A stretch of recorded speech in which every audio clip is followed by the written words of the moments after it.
Kamu umur 19 tahun sudah naik private jet, luar biasa sekali. Itu tujuannya apa sebenarnya? Tujuan apa? Naik private jet?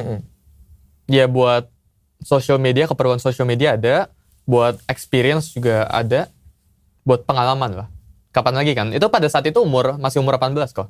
Pertama kali PJ. Pertama kali private jet. Itu kayak Julie ya.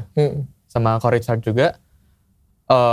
Ya buat pengalaman aja sih. Pengen ngerasain atau pengen bisa bilang ke orang-orang kalau aku udah, atau pengen bisa bilang ke diri sendiri kalau aku udah pernah naik private jet loh, buat bangga self diri sendiri.